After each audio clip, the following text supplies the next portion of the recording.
Caroline Leavitt just dropped a line that Jerome Powell won't be able to shake anytime soon. It's the kind of image that sticks, and now it's lodged in his head for good. Go ahead, take a look.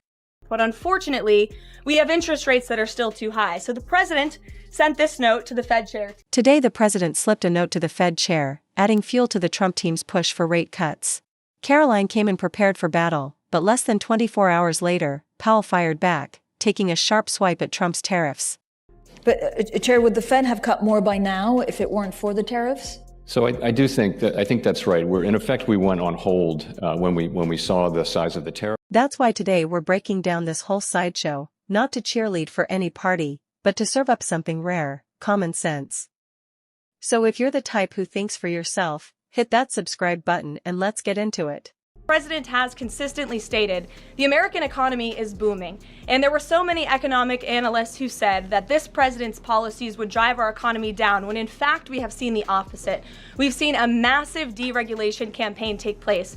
We've seen inflation completely diminished from where it was under the reckless spending and the bad policies of the previous incompetent administration. I would remind the Fed chair, and I would remind the entire world, that this is a president who was a businessman first, and he knows what he is doing. He has a proven economic formula that worked in his first term as president, and it is working again. The one problem that remains is high interest rates for the American people. The American people want to borrow money cheaply, and they should be able to do. Aside from immigration, Trump's favorite brag has been the economy.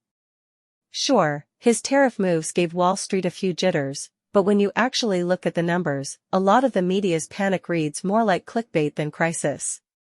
Case in point, just days ago, the New York Fed reported, inflation expectations dip in the short term, hold steady in the medium and long term. Job loss concerns are easing, spending is down slightly, but household income expectations are rising. In other words, the sky isn't falling, despite the headlines trying to sell you otherwise. And let's be honest, if Biden had those same stats, the press would be throwing him a week-long celebration. That's exactly why Caroline showed up flashing a chart like a teacher catching Powell with missing homework. But unfortunately, we have interest rates that are still too high. So the president sent this note to the Fed chair today. And if you look at this chart, this is a chart of all of the interest rates of many countries throughout the world are all paying lower interest rates than the United States of America, which has one of the hottest and strongest economies in the world. The president sent this note to the Fed chair. It says, Jerome, you are as usual too late. You have cost the USA a fortune and continue to do so. You should lower the rate by a lot. Hundreds of billions of dollars are being lost, and there is no inflation. And the president is right. There is historically low inflation thanks to his policies.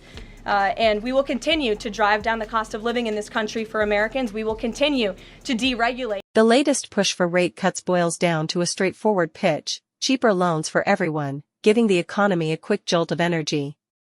But here's the flip side: move too soon, and inflation could make a comeback like a sequel nobody wanted. That balancing act was center stage at last month's Fed meeting. Most policymakers signaled they're open to cuts, but for now, they've shelved it under "let's wait and see." Powell even carried the same message to Portugal at the ECB forum, basically telling everyone, calm down, we're not rushing this call. The U.S. economy is in a pretty good position. Inflation has come down close to 2%. We're at 2.3 headline, 2.7 core. Chair, would the Fed have cut more by now if it weren't for the tariffs? So I think that's right. In effect, we went on hold when we saw the size of the tariffs, and essentially all inflation forecasts for the United States went up materially as a consequence of the tariffs. So we didn't overreact. In fact, we didn't react at all. We're simply taking some time. As long as the U.S. economy is in solid shape, we think the prudent thing to do is to wait and learn more and see what those effects might be. And again, they haven't really shown up. So for now, we're waiting. Fair enough. But here's the twist: even the countries taking the hardest hits from Trump's tariffs were busy cutting their own interest rates. CNN even covered it. The European Central Bank, the Bank of Mexico, and others have been trimming rates like it's haircut season. Meanwhile, the Fed is still stuck in the waiting room. So while other economies are loosening up to stay competitive and dodge slowdowns, the U.S. is basically tapping its foot. Which raises the question, Is this genuine caution, or just political theater with fancier stage lights? That's where Caroline stepped in, doubling down with this. You outlined Jerome Powell and the note that the president just sent to him. There are many who believe that Powell has been politicized in a lot of different ways. The president has not been shy about acting on things that he believes in. Why not just fire Jerome Powell and put in somebody that is going to lower rates? Why wait?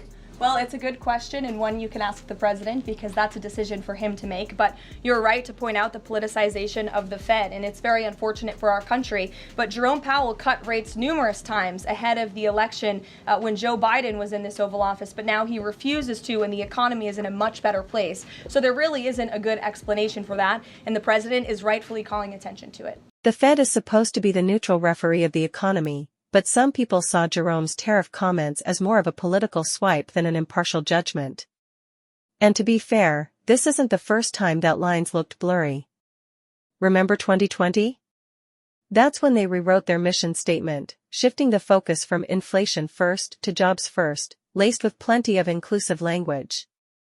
Powell even acknowledged that racial gaps in unemployment helped drive the change. Call me old-fashioned, but monetary policy should be about strengthening the economy for everyone, not scoring points with activism or virtue signaling.